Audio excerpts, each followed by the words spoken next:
Hello and welcome to IronAge Media. Today we'll be talking to Bryan Asher, author of the Intercontinents, a series of books that covers a broad range of genres, the most recent of which is The Fear of Moncroix, which you'll see just over my shoulder. This book covers the experiences of a human hidden within a vampiric court. We'll be discussing the plot and characters of The Fear of Moncroix today, as well as a little bit of information about the broader Intercontinents fictional universe which Bryan has set up. At a certain point within the discussion, we'll have some spoilers, so keep an ear out for that later on. Hope you enjoy. All right. Thank you for joining us today, Bryan. Can you tell us a little bit about yourself, and for anybody who doesn't know you, introduce yourself? Yeah, I'm Bryan Asher. I write all of my books in the fictional universe known as the Intercontinents, which are a bunch of floating nations, and each one has their own culture, magic, or technology. All right. And your most recent book, The Fear of Moncroix, just recently came out. I had the pleasure of reading it. We're going to talk a little bit about it. But before we get into that, the nation of Moncroix, each continent is kind of its own entity, and within Yeah. each continent there are obviously factions and regions and things like that. But uh, what made you go for a more uh, vampiric kind of horror themed continent on Moncroix? Well, I originally planned, there were three different intercontinents I planned to touch on. So my first book was fantasy. I planned to do sci fi right after that. And then I knew I wanted to do horror, and I knew that this area, Montcroy, was going to be the region that would have those types of that type of a setting. So there was one character in my first book who was from there, and I knew that that was going to happen. I wasn't sure exactly what the plot would be. I just knew that it would be a horror book. That was back in 2020. But as the years progressed, I started to think about what kind of story I wanted to tell, and a couple things happened. I was driving by. There's like a big horse farm near some family friends of mine, and it's really beautiful. And I ended up driving by it. I can't remember exactly why, but I did. And I remember thinking to myself, like, what if vampires ran that farm? Like, what if All vampires right. ran it? And like, what if you know they ran it, and that was because they had humans that they farmed. I randomly thought that. I was like, that would be interesting. And then I started thinking more about stories I wanted to tell. And I really love the comic by Ed Brubaker, Sleeper. It's really cool. I love sleeper agent thrillers. I've mentioned before I like The Departed. I like these Mm-hmm. cat and mouse game. Death Note, in a weird way, is kind of a sleeper Yeah, agent certainly. thriller. Yeah, like those type of stories are really intriguing to me. They really capture your imagination and your attention. And so I wanted to put my own spin on it. So I kind of thought, what if I combine the two together? And what if I had, there are these vampires, and they run this huge area, but then there's a sleeper agent inside them, and he's trying to escape. Eventually, it morphed into the plot I have now, which is slightly different than that. Not so much the escape aspect, but more the escape kind of comes to him Mm-hmm. in a way. But that was where those two pieces came together for this story. Interesting. So, when you uh,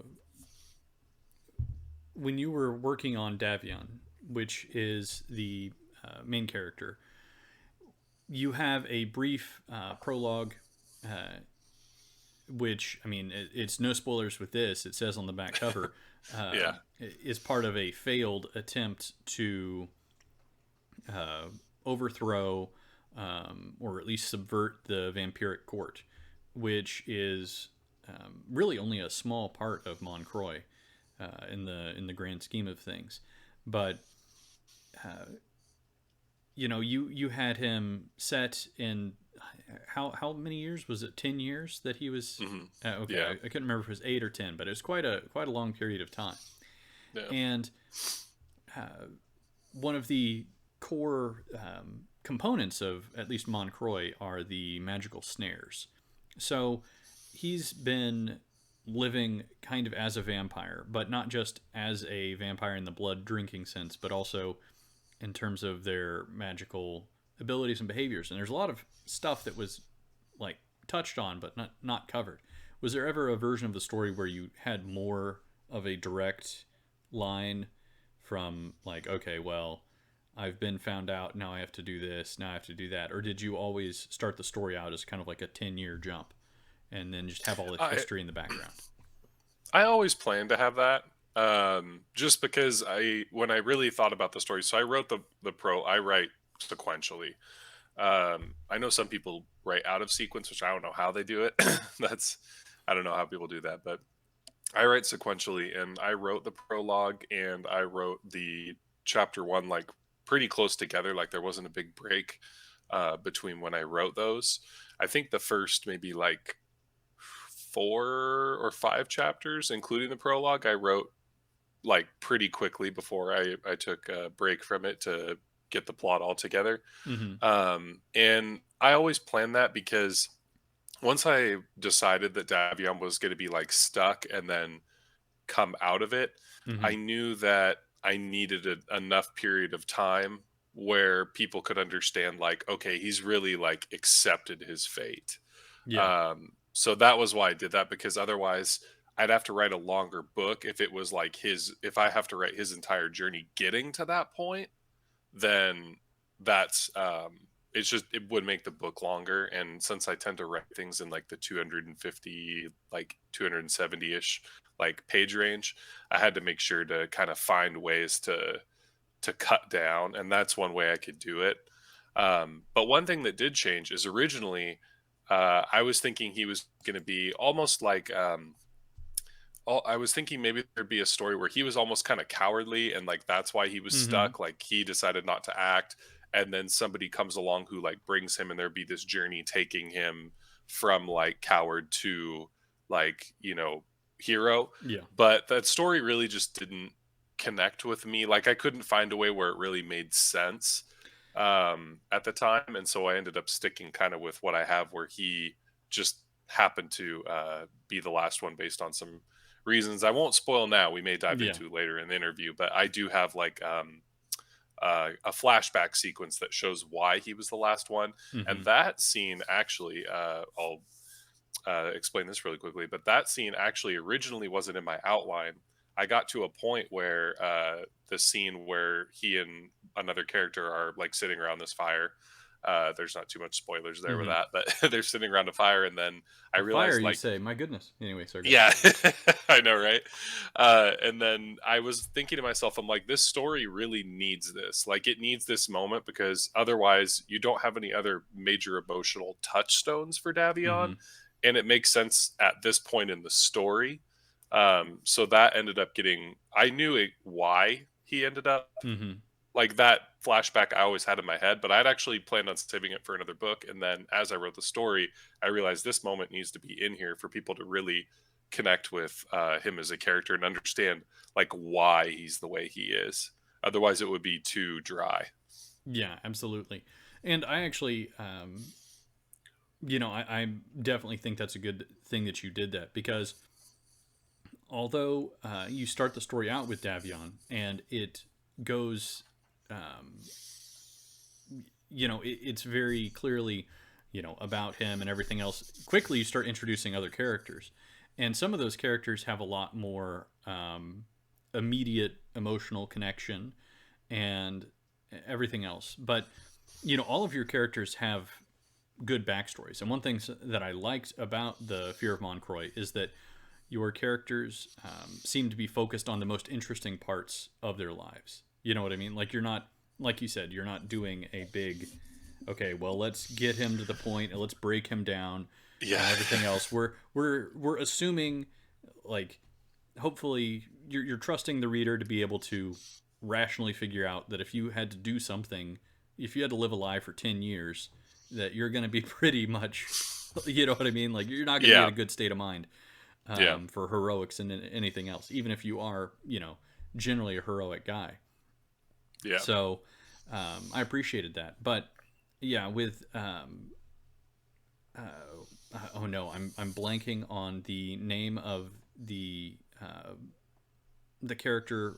I'm sorry, the underworld defanged vampire. Oh, He was Yaspin. actually, yeah, there you go. Sorry, I forgot completely.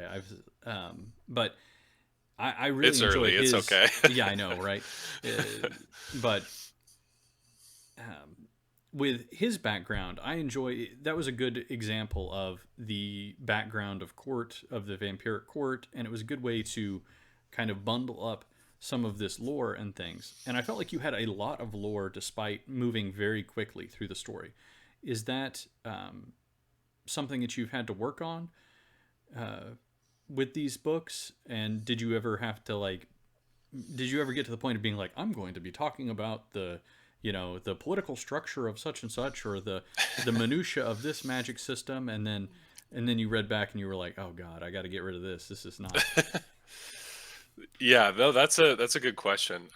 It definitely has taken me time to get to a point where I can be able to have all of that lore be succinct. But I was fortunate enough that I ran into the book The Way of Kings by Brandon Sanderson. That was Mm-hmm. actually the first book of his I read, which is a huge, like, big book. He usually recommends people start in other places, but I'm glad I did because when I read or watch things, my brain is always looking for storytelling devices or tools that people use Mm-hmm. that are a positive. So one thing that he did in that book that was really smart is all of the lore, world building in the initial book.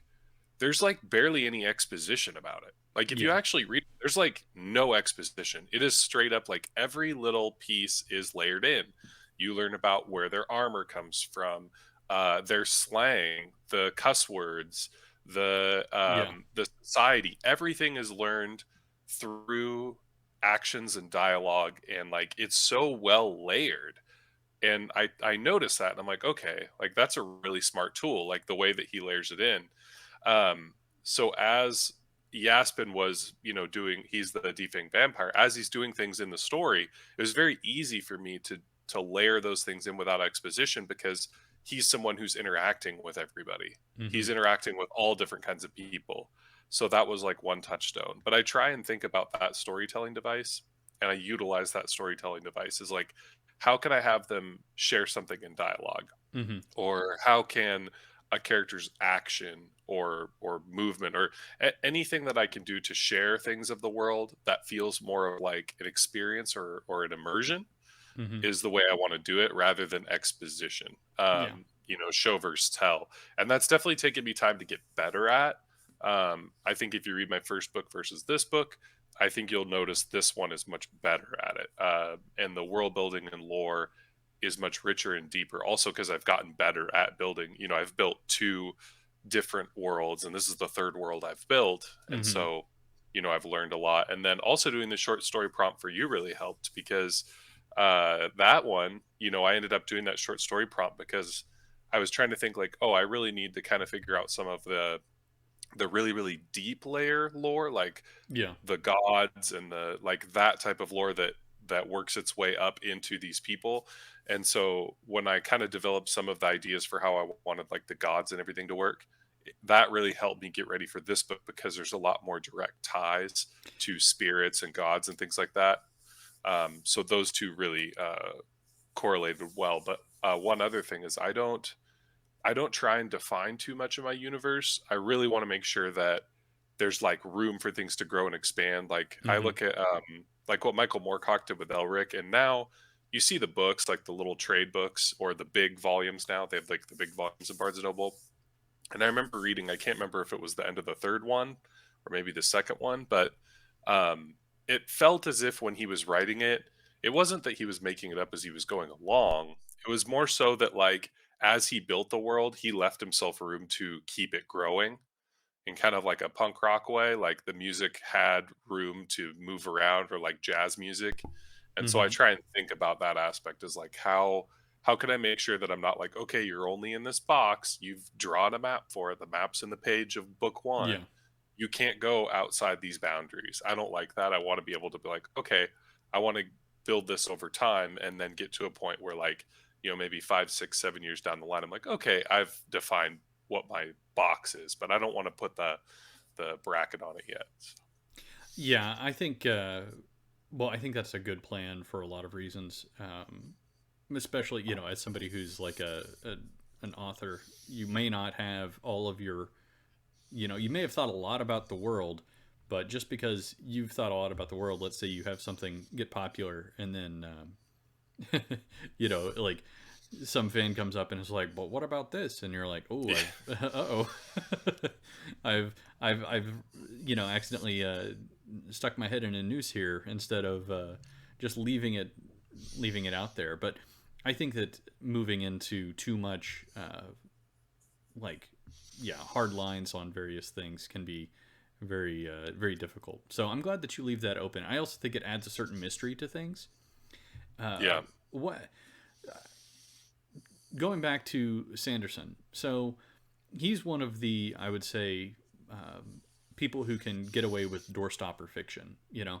and uh, he has a number of techniques with that, but all of your books have been fairly short. Is there a reason for that? Did you feel like, rather than writing one gigantic novel, or why'd you opt for the three shorter? I was trying to think of a couple different things. One was when I did my first book, I realized if I try and do something massive, it's probably never going to get done. Hmm. That's part of it, right? And then, you know, I I had a background in retail management. I understand, business of connecting with customers, readers, how whatever you want to say. And I was really thinking, like, where do I put myself in the marketplace? Hmm. Like, where do I put myself as an author? Like, if I'm on a shelf, like, what am I? You know? And I thought to myself, if I do something different than what everyone else is doing, like everything, when I walked on the shelf, it's like everything's big, Yeah. everything's a series, Yeah. and I get it, from a standpoint of these publishers want sell through. So to them, it's like, yes, we want a million Dresden Files, and those books are shorter. Or like, we want, if you look at Orbit, all of their books are large books that are series. That's like a big thing, and Hmm. that's what they do. And so I was like, everybody's doing this. And ultimately, when I was younger, and even when you go to a used bookstore, like I tell people this all the time, why is it that I can walk into a used bookstore and go find the Conan aisle? You find all those, or even R.A. Salvatore's books. His are only in like the 300-page range, but I Hmm. can go and I can grab any one of those. Now Salvatore's are broken up into little trilogies, but Yeah. you can grab any one of those and start them, and you're not lost, and you have all this stuff. Or like Louis L'Amour westerns, or if you go in like the crime fiction section, there's a bunch of different people, and you could just snag all these little books, and you can get that great reading experience. And it used to be that way with like graphic novels too. You could try like different storylines. Hmm. Now with Marvel and DC, it's a little convoluted. I think like Image and some of Well, the yeah, indie like a lot of stuff. things. Yeah. Yeah, or like manga too. You can at least find the number one, but that's the thing, is like you could go and you could find all these different things. They're very digestible. They're very visual. These books from like the 70s are more in line with our reader sensibilities than our own modern books. And I think Yeah. people really want like rich, deep lore. Like, people love rabbit holes. They love being able to go on YouTube or whatever and have these different lores that they can dive into and watch all these videos, even if they don't read any of the books. And so I thought, if I could kind of combine those elements, like if I could be something where you grab anyone you want, but then Hmm. over time, and as I've built this world out, there is all this rich, deep lore. There is all this visual content. There's Yeah. all these different things that you want as a reader, but in a more digestible format. It makes me unique in the marketplace. It makes it manageable. I have a wife, a job, and two kids. So, and Understand also, completely. personally, like when I think about the way that I write as an author and like how my art is delivered, like I don't go in saying like, okay, I'm only going to do this many pages just because I want to make sure the story is told properly. But I end up telling the story in 250 pages. It's just, or around there. That's just the way my brain works. So it's Yeah. also just kind of the way I deliver art. And then when I put it as a full package, like as a piece of entertainment for people, And I add all the visuals and everything. It just happens to be a complete story. I also like that too. I like the idea of like I get a complete story, Yeah. especially as a new person. Like that was the other thing too. I was like, what if I can only get one book out and it takes me 4 years to get another book out? Like Yeah, very true. people are going to read this. I can't leave it to be continued because Hmm. I'm still a huge comic book fan, but like, you'd buy that one indie comic and you get really stoked, like non-player or something like that. Yeah. And then the next issue would like never come out. And so it was a real bummer. And so Yeah. that's kind of like something that I thought about too, is like, I want to make sure fans get like a full piece of entertainment before the next one. Like Harry Potter was really good about that too. Like you Yeah. still got a full piece of entertainment, even though there's like larger plot threads underneath. Yeah, absolutely. And speaking of some of the entertainment, your decision with the art is like, what moved you? And I'm going to try and get some of these sketches. There we go. But um, these sketches are really fantastic, and that's something that I've been leaning towards, which is that there's a lot of different. Um, yeah, let me do like this. There we go. Yeah. But I mean, you like went out of your way to create not only some fantastic cover art, but have some excellent interior art done as well. And you have like these nice um, chapter sketches and everything else. I mean, to me, I'm just a very. I was impressed with the presentation as well. It seemed like you were, like you said, going for a much more complete experience um, within that one book. So, what made you uh, like decide to invest in art? Because I'm sure this art was not cheap. You know, um, No, like even more expensive than my previous art, which was also very good. So yeah. yeah. So I like what made you not only go for, because everybody understands the idea of like you can't judge a book by its cover, but most people, almost everybody does, right? Oh, everyone does. And um uh you know like what made you go for the interior art, I guess is my question. Yeah, I mean, going all the way back to my first book, I wanted character illustrations. I wanted illustrations, and at the time, I only, I had sort of the still image characters, and then I had the beautiful cover, and then I had like some scenery. But when I did this book, I wanted something a little bit more, Mm-hmm. and I knew like once I found Christian, um, I found him or I found his booth at the Arizona convention on accident because it was tipping over. Oh. Yeah, so I was talking to a guy, and then the booth started tipping over by us. We went to help him, and I've been telling the guy I was talking to. It's called Dark Gear Comics. He does some really cool superhero stuff. Interesting. Yeah, so he and I were chatting. This booth tips over, and I was telling him about what I was looking for my vampire book because we were just talking about art, and then we helped fix it. And then he looks up and he goes, "Hey, man, I think you found your artist." And but Christian wasn't there. It was his friend running the booth. Okay, that's funny. Yeah, so I give his friend my books, I tell him everything, and then like I just didn't know what was going to happen. So then Emerald City Comic Con comes around because I think that was like spring of 2022, maybe I think. Mm-hmm. And then So about a year ago. August comes around, and he's at Emerald City Comic Con. I was like, oh, okay. So I grab my books again. I go see him and I talk to him, and he's like, yeah, my friend was like telling me that you're interested and your project sounds really cool, and yeah, no, just send me an email and I'd be happy to chat. And then I told him about the booth tipping over. He's like, oh, you didn't tell me that part. That's funny.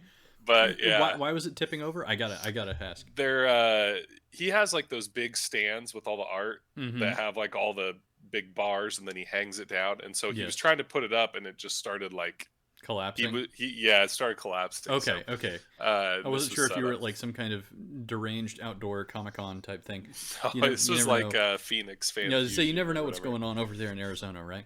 Yeah. Um, but that to deviate, I want to get back into your um, into your books, and especially the Fear of Moncroix, because I figure at about the 40-minute mark we'll do spoilers, if that's all right with you.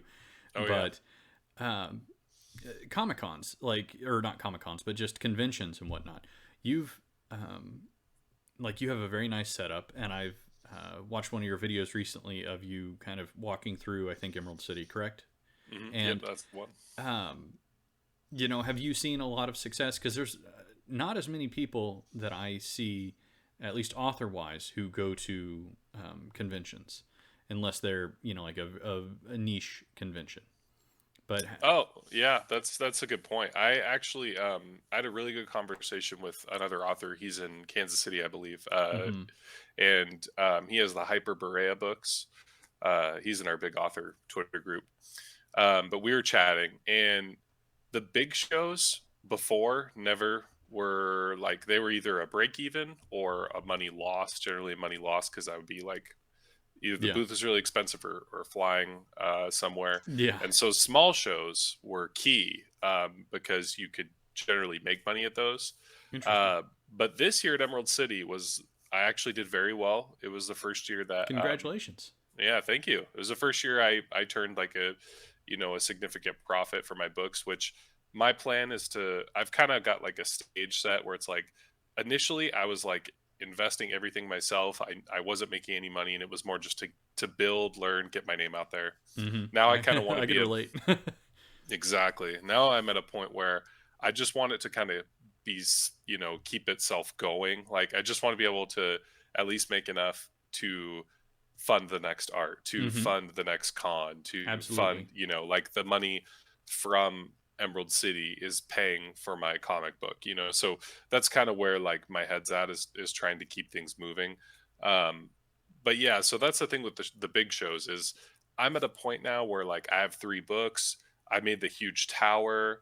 I also, had a lot of different little things, but it was interesting because most people that came to my booth, just like, if people came for books, they just bought books. If people Mm-hmm. came for art, they only bought art. If people wanted like the little minifigs, they only bought those. And the art and minifigs didn't sell a ton, probably because people don't have like, it's not like buying a minifig of a character you're really connected with, Absolutely. Yeah. or art of a character you're connected with. So that's kind of the tough thing, right? Is people are like, well, I don't know these characters. So, but it's a great way to get people to my booth. And then when I tell them about my book, they're like, oh, okay, cool. Yeah, no, I want to pick it up. So I had, a really good number of books that I sold from that.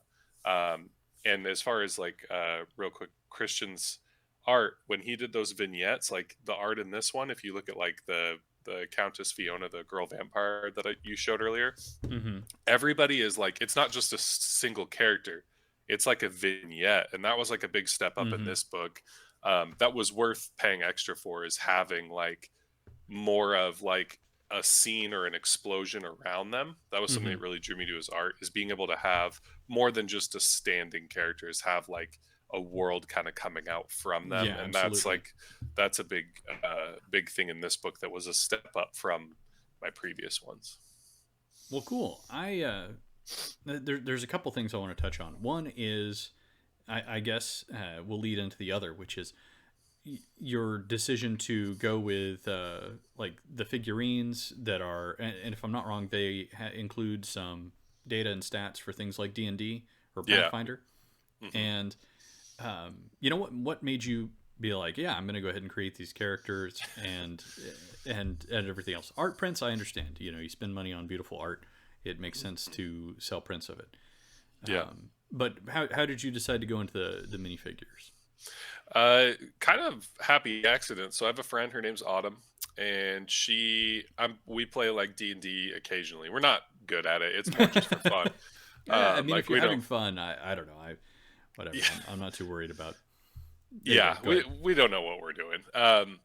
But we play, and so as a surprise for another friend in our group, a surprise birthday party for her, she had made a whole campaign based around like little things of her like life. Like, she Oh, made little like okay.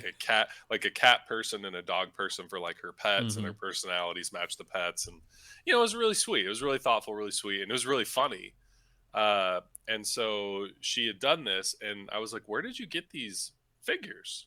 And she's like, oh, well, I make them on this website called Titancraft. And then after I make them, my husband has like two 3D printers. And so he prints them. And I was like, oh, that's cool. And she was like, well, if you ever want any figures for your characters, for your booth, let me know. And I was Hmm. like, okay, cool. So I went on Titancraft and I made four of them.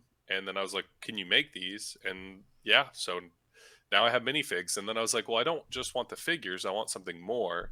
So then I was like making these little role playing cards because I was like, oh, this would be cool. So I put like their history, their abilities, that kind of stuff. I didn't do a full character sheet. I think people want to roll for their own sheets. Yeah, But I absolutely. basically gave you the primer. So it's like you can use this person as an NPC.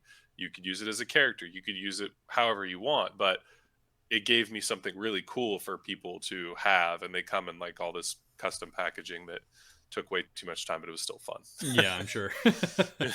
I was gonna say it definitely looks great, and if you guys haven't seen it, you should. Do you have a demo video, kind of taking a look at them on your channel? I would say the Emerald City Comic Con video briefly looks at them. Hmm. I haven't. I'll probably do a full breakdown maybe later, um, but I don't have anything yet. I'm making You some more should. You videos should. in the coffer, so it'll just add to content. So I'll have one up soon, I'm sure. Yeah, and maybe already by the time that this goes up. So who knows? Yeah. Um, so I was curious also about the comic book. You kind of just dropped that in. I know that you had mentioned it, but I wasn't sure. Like that's definitely going forward, and are there any details that you can share about that? Is it going to be focused on which intercontinent and so on and so forth? Yeah, it's going to be a tie-in to this book, which was intentional. Hmm. So it's a single. So there's a character in my book, Karneth, who's Yeah. like this young swordsman. He comes to Montcroix and ends up being someone that sparks a bunch of different events that occur. When we get in the spoiler point, we can chat about that more. But he's a very pivotal character in the book. So him coming into Montcroix, I was like, oh, I have all these little. Clearly, there's like a point where he gets to the main characters in the book. But before that, he has to travel through and have all these adventures. So I was like, okay, I'll do a single like solo adventure with him. Hmm. And then I can use that as like a tie-in to my book, and they can kind of feed into each other. It's like if you like the book, you can pick up the comic. If you like the comic, you can pick up the book. So they really cohabitate well. And it's a standalone story as well. It's only 22 pages. Script's done. Art is being worked on as we speak. I think either page 4 or 5 right now. Cool. I'm hoping to get it out by the summer. There will be a Kickstarter for it. I'm doing it with Shannon Portrat, who does like the Redeemers comic. He does a bunch of Okay. comics for Outland. Very, very accomplished artist. And I love working with him. So we're knocking it out. It's just, there's a lot of stuff going on. But yeah, we're getting, Yeah. Yeah. It's not a get, quick process. yeah, so we're getting it done, and it will intentionally be black and white. I Okay. wanted it to be black and white. I thought it'd be cool, and then there'll be like pops of color. So there'll be different points where like maybe somebody gets stabbed and there's like a splatter of blood or whatever. But like there's just going to be pops of color. There's not going to be like all color, because I really loved some of the black and white art he did on his Instagram, and then he also did art that had pops of color. And I said, I actually want this. I Yeah. prefer this. I think it's just so eye catching. Uh, so that is the visual route of it. But yeah, it'll be a single issue comic, and then I hope in the future to make more of those single issue comics. It just depends on where the Kickstarter lands. If I'll be able to Yeah. do them sooner Understandable. rather than later. Yeah. Well, that's. I was gonna say that's very interesting. I'm excited to see that. And do you? What is the? I was gonna say I should always ask this of my guests, but like, what what's the best place to follow for updates? I know that you have, uh, your Intercontinent website, but you also have Bryan Asher. Is it AsherAuthor.com? I'm so sorry. I'm forgetting which Oh no, one. you're good. So AsherNovels.com That's it. and intercontpress.com, the two domain names, they go to the same site. Yeah. I used to have two separate sites, and then I realized that that was pointless, and people just want one landing page. Yeah. Early days of exploring, but I have both domain names. So if you put in Asher Novels, it'll take you to my main site. Perfect. That's the best place to find people or find me if people want to find me. You can find info on all the podcasts I've been on, all the upcoming signings that I'm doing, photos from past events. It has links to everything, so everything I've ever done is linked on there. Even the short story prompt that's also on my website as well. The short story prompts in the lore section, links to all my books, a trailer, like everything you need. It's got in that website, and then at the very bottom, if you want to see my YouTube channel, it's got a little YouTube button. So yeah, it's got links to everything there. Awesome. So I was gonna say I think that we're about at the point where we can dive into um, spoilers, unless there's anything you want to talk about before people who haven't read the book might want to click off. Is there anything else you want to? The only thing I'd say is that I know some people have wondered, like, "Oh, this is your third book. Can I jump in?" Yes, Oh I would yeah, say definitely. that this, in my opinion, this book is my best jumping on point for readers. I think it combines everything I want to do as an author from a literary standpoint in the best form. And I think visually, as a unit of entertainment, as a presentation standpoint, this is the best presentation I've also delivered. So that would be, I think that this is the best jumping on point for readers. Unless you're a sci-fi fan, then you probably want to pick up my last book because that's a sci-fi treasure hunt. But if you're Yeah, kind of Treasure in of the like, Lorev. yeah, if you're in like, I like fantasy, I like horror, I just like speculative fiction, and I want to jump into my universe, I think this book personally is the best jumping on point. Gotcha. All right. Well, I just say appreciate you talking to everybody, and for those of you who have read The Fear of Moncroix, we're about to jump into spoilers, and hopefully can get a few juicy details here and there. Yeah. So, I think the biggest question I had was well, I really there were two main areas that I think were unexplored, not really to the detriment of the story, but just I was like, I want to know about this. Yeah. And one of them is kind of like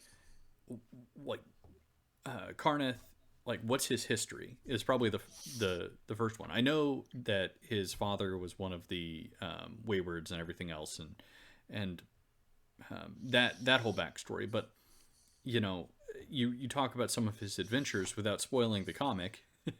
Can you tell us a little bit more about how he got from point A to point, basically E, where he murders one of the royals?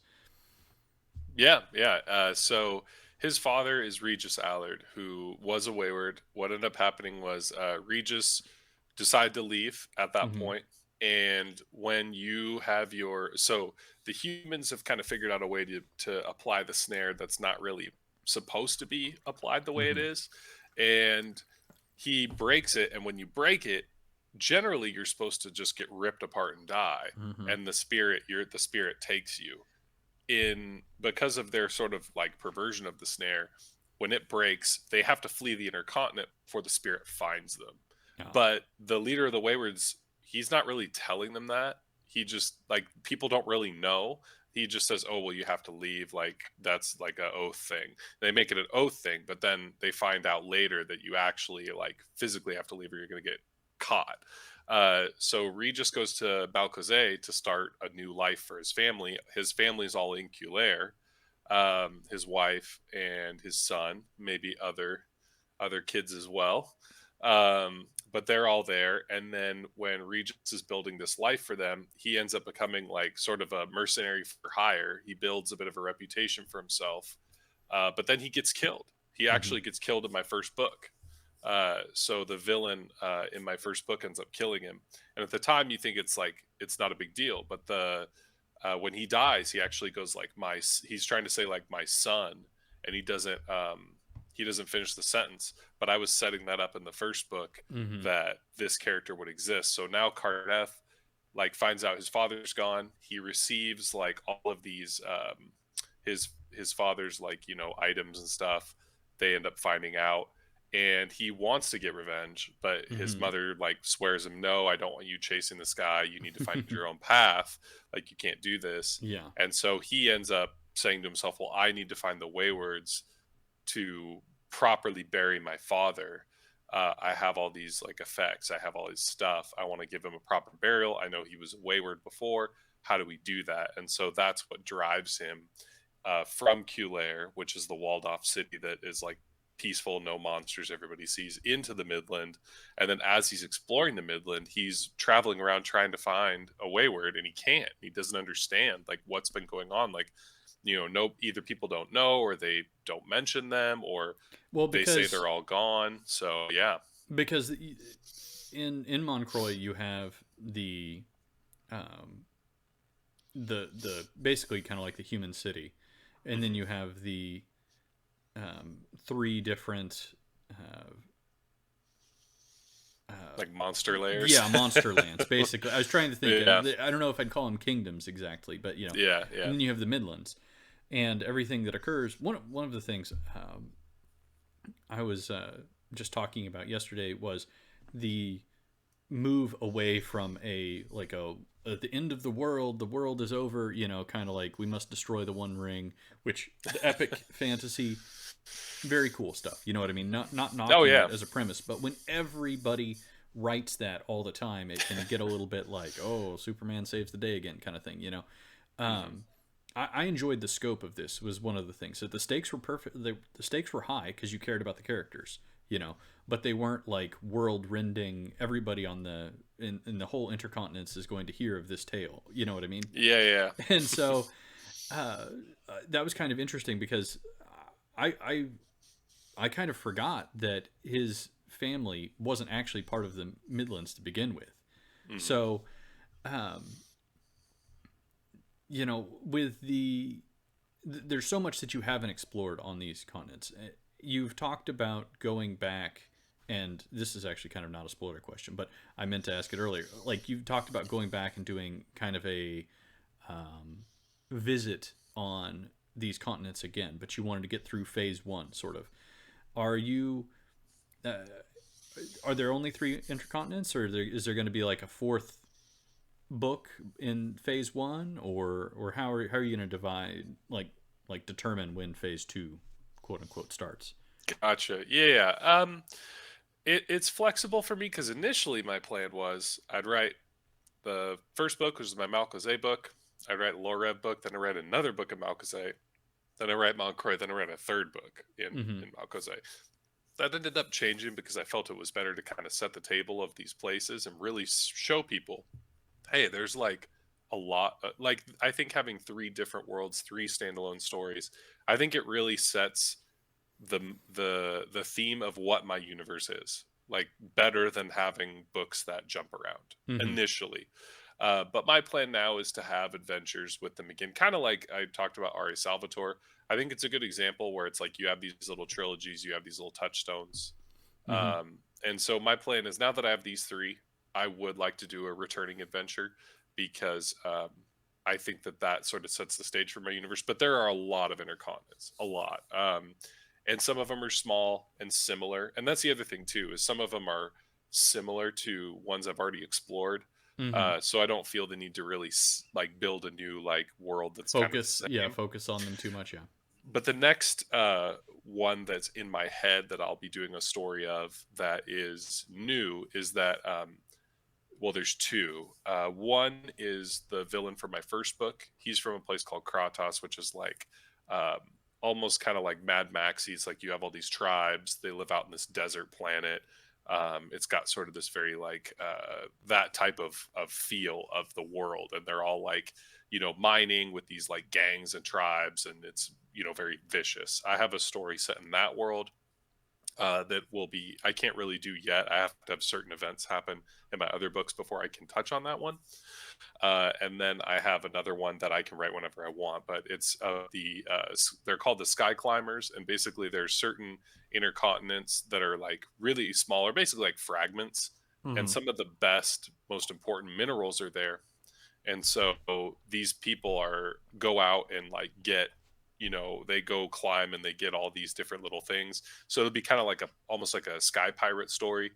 But I'm still building it. And the thing with those people is it's similar to like you have like these Alaskan fishing boats. It's a lot of people who are doing this because they're like, hey, this is the work I can get because of X, Y, and Z in my life. This super dangerous job. Who takes this super dangerous job? What have they done? Like, what Hmm. puts them in a position where they feel, some people are just do it because they're good at it and they're passionate. Some Yeah. people are like, hey man, I just got to jump on a boat because I got nothing else to do and it pays really good money, right? So Yeah. I'll be having kind of like a sky pirate story there, and that will be like a Cool. different new place. Yeah, I like that. So one of this is kind of spoilery. Now, towards the end of the Fear of Moncroix, we run across a basically a fallen god, or what is he? Is he a god still, or is he a demigod? Like, explain Yeah, yeah. who creates the masks that allow the vampires to conceal their identity from humans and from Yeah, everybody so else, really. I had in my head, I always had the scene where Karneth gets captured and he ends up Hmm. in this cave that Fiona has, that the master made. And originally I was like, maybe it'll be like a troll like creature and Hmm. they're just Well, really it kind magically of, I'm not powerful. sure how you described it exactly, but it kind of struck me as sort of like a golem-y troll. You know what I mean? Yeah, yeah, physically. Yeah.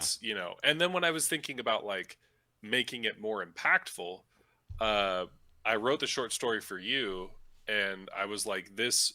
I wrote this story, and I made him like he's the god of foundation, and he Yes. like builds, and he has this power, and so I was like, oh, it'd be cool if the before the god of foundation's there, he's on Montcroix because he got sucked in through a prayer, and then he basically gets sucked in through. So Fiona and another count, they're the ones that make this plan to create the masks and create the hunting grounds and all that, Yeah. and the potions.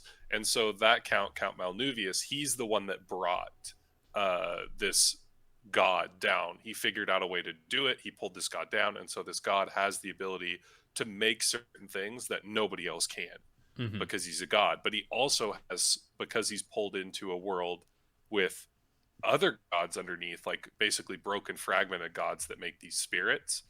He's like sort of stuck and he can't leave until there's another person who creates this prayer that can call him out. Hmm. And so that's like his backstory is basically he's sucked down and he has such capability that he can make these hunting masks that people put on that create these false images that you see on the cover behind Fiona. She's putting it on and everything's exploding out of her. He has the ability to do that because nobody else has that magical capability, Yeah. but he does because he's actually a god. He's a god, but he's an imprisoned god, Hmm. and as a god of foundation, he's a builder. He's a servant god. He's not a god of, he's not like a fighter. He's meant to build, and so when he's called upon and asked to build, he sort of serves and does it, and he doesn't really have a way out, and Hmm. that's why he's just kind of stuck there until he eventually gets called in the short story prompt you have, which is kind of an in between the lines Yeah, thing. absolutely. Um, but yeah, so Interesting. So, wow, that's cool. I feel honored that the short story prompt was able to play its own strange little role in there. So, yeah. uh, with the spirits. So, are the spirits what the sort of fragmented gods that are lesser now, that made up the lands of Moncroix, for example? Mhm. Um, Now, they're is that the same sort of thing that's occurred in all of the intercontinents, or is there something unique and therefore that's why you can get the snares, or that's why there is magic based in the snares on Moncroix? Yeah, so yes, they're basically like there's like competing gods. So like the god of foundation who's featured in the story and in the book, he's technically a god who creates a lot of these universes, but there are other gods like gods of power, different gods. And so there was sort of a point when all the intercontinents, there was like an incursion where like they were all connected, and then at one point something came through and shattered them, which was kind of touched on in the short story as well. But Hmm. basically, once all of them get shattered, the gods of that dimension with all of these connected land bridges also got shattered, and so Yeah. the majority of these gods that built that section are stuck living under, like they're stuck, their essence is sort of built into Montcroix. So that's why Montcroix has all these cool unique things. So like Malcazet, they have like a little bit of aura, and they have, mostly pieces that, like, with enchantment and stuff, they use like little minerals or whatever. But Montcroix, they have these gods that are, they give them more direct magical power, whether it's vampires, werewolves, Hmm. warlocks, more powerful magic. So those gods are there, but they're a competing god to the god who's trapped. So that's why, like, when he tries to speak about them, or try and directly, like, ward off any magic they have, it like injures, it hurts him because he's in Yeah. their domain. So the gods of the overall universe, they've made other different universes throughout, or other different, like, solar systems, whatever you want to call it. But when they make them, it's like they kind of like own that area, and so when he's sucked into it, it's like also, a prison for him until he gets Hmm. sucked back out. But yeah, these gods that are under there, there's, when everything was shattered, they're more anchored to Montcroix. Most of them are anchored to Montcroix just by the nature of it. And Hmm. there's a few other places I haven't touched on where there are some gods that are kind of anchored, but that's for another book. So Interesting. All right. Well, yeah. uh, I have a lot of different questions. I'm trying to not go too terribly long, but I guess the main thing that I have as a result of that is the there are still different types of magic with is it Penelope, the Oh, witch? Peregrine. Peregrine. There we go. I don't know why, Hmm. but I was like, that is definitely not right. Sorry. You're good. I've had enough coffee. I should be thinking properly by now. Peregrine, but it seemed like there were multiple magic systems with that. Is their system of magic different than, say, the human and vampiric system? Hmm. And Yeah. if so, I mean, how does that relate to the gods on Moncroix? Then you know what I mean, as far as the Oh yeah. spirits. Yeah, so each, when you're getting, and I touched on it in the book, there's like a point where, well, I'll try and put it in order for your question. Yeah, all of them are different, and like, for instance, Peregrine, her powers that she gets as a witch, uh, come from a different spirit essentially than some of the others. But it is Uh, it is still a snare, essentially. hmm. Okay. Yeah, they all have a snare and they all use them differently. Um, and yeah, anybody who's magically enhanced has it. And because of sort of the way the spirits are fractured, to initially get that magic, like, if me on my own, I say, like, I want to be magically powerful, Yeah. I don't know anybody who can make me magically powerful, you kind of have to, like, find it. It's almost like, you gotta, like, kind of treasure hunt, like, I gotta find, and a lot of times it's an accident, but you gotta kind of try and find a way to get one. It's not like they're just handing them out. And then the only other way would be like, oh, a vampire can turn someone to a vampire, a Hmm. werewolf can turn someone to a vampire. Some of the witches and warlocks have found some ways to kind of, like, indoctrinate someone into their order or whatever, right? And that's where, the human who starts the Waywards kind of figures out sort of a variation. I was curious about But that. yeah, yeah, but all of them get it from a snare, and then generally, like, there's very few people who have the magical capability to, like, give you more. Vampire and werewolf is a little bit easier because it's like Hmm. you're kind of afflicted. It's like there's, your snare almost has like a weird disease in a sense. Yeah, Um, it's like almost like a parasitic yeah, arrangement.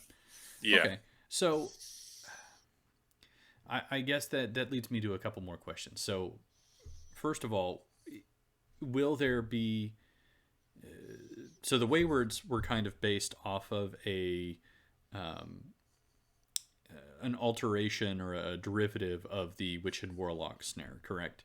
Hmm. So Yeah. that's where that knowledge came from. Is that knowledge ever going to return to humans on Moncroix? That is a story I'm planning. Okay. So at the end of this book, like, Carneth actually has a sword that's snared. Yes. That's from his father. And having weapons that are snared, it's like pretty cool, you know. So but I thought, what would be something that could like be a real like cost, like I needed like cost, like a consequence.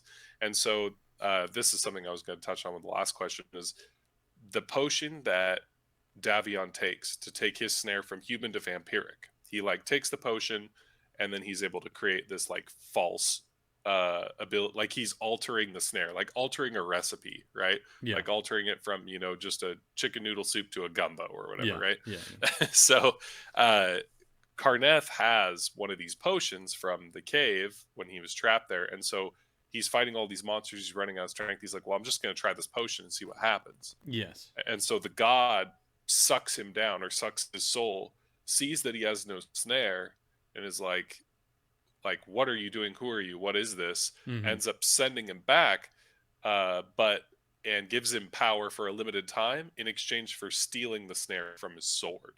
Yeah. So they're gonna have a future adventure where like he's looking to figure out more about the snare because of his sword, because the sword could do some really awesome things. It could Yeah. light Exactly. flame, it could turn people to stone. So he's gonna figure that out, and then Davion's also wondering about like how can I break my snare, because now that the leader of the Waywards got killed by the vampires, they don't Hmm. know anyone who knows how to break his snare properly. So that's something they're going to be looking into. So there'll be more adventures with uh, those type of plot elements. Interesting. So the that was another question I had. The potion, was it actually permanent or not? No, No, it's it like a is temporary. temporary. Okay, that's Mhm. what I thought, but there was kind of a hint at the end where it was like it was I can't remember who was talking about it, but there was like a hint that it might not be temporary as originally discussed. Oh, he So had been taking it for so long, they were worried that he would be like permanent. yeah, Yeah. yeah. So with the the new arrangement with Carneth, was that a temporary situation, or was he is he now permanently snared or marked in any way? I mean, he doesn't have anything like because he didn't get a snare. He decided not to.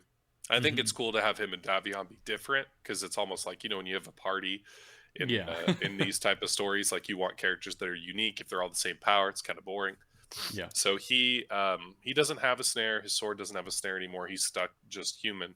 But the two of him and Davion will be like paired together in in stories going forward. So I'll have other standalone adventures with the two of them as a pair because I think they make a good duo. Yeah.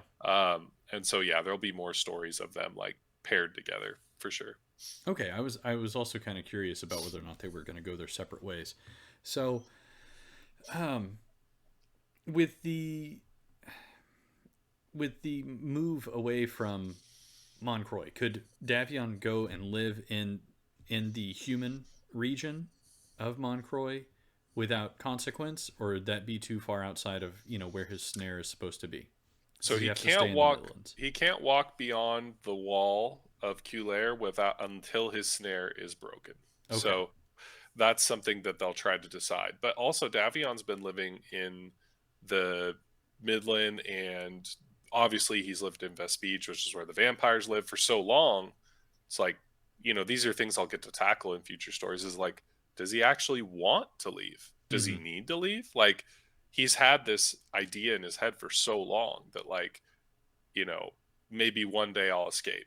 And then maybe one day I'll have X, Y, and Z. But then it's like now you have escaped, you've gotten out of a speech, Yeah. you know, you could find someone to break your snare, but like, where is it you really want to be? And then another story I'll do in the future is just Vestige of the Vampires, but a story that's based on the fallout from the events that occurred. So, like, after these things happened, right? Fiona, spoilers, Fiona gets killed. You know, the vampiric court is kind of Mm-hmm. in the trust and the peace that they've had because they've been living fat and happy forever, right? They've been, you know, they control this human area, they hunt them. You know, they've been able to just sort of have their way for so long as this big power. now that trust is eroded. You've killed the person who creates the hunting mask for you. Mm-hmm. The only person who knows where they are is Yaspin, the smuggler. He's Yeah. not going to tell anybody. Yeah. He's going to keep it all for himself. Uh, that's his role, and he hates the court. So he sees them as a pawn to manipulate at this point. So the whole court is in shambles, and there's all this fallout. So I'm like, there'll be a really cool story I can tell Yeah, absolutely. in that setting. So there's a lot of different stories that I plan to tell with Davion and Karneth going their own way, and then what happens to the vampires after the fact. Interesting. Um, is it safe to say that story will probably center on Yaspin? He'll definitely be a huge part of it. Okay. He'll definitely be a huge part of it. He may make some appearances in the Sky Climber stuff because he does so much trade. Mm-hmm. Um, as far as like his minions, he can't really like leave. He can't Yeah. because he's snared. But there might be like hints of like his fingerprints kind of all over Yeah. the place. So Yeah. He was one of my. I was gonna say of the non, you know, protagonists. I definitely thought he was the most interesting character to me. Um, he was a happy accident too. yeah. Well, it's like you look for these vehicles and tools as an author, and sometimes it just everything fits into place. Um, all right. Yeah, he was Well. my favorite character. Oh, really? Well, good. I think that came through a little bit then. Yeah. Well, I really appreciate you sitting down and talking to us.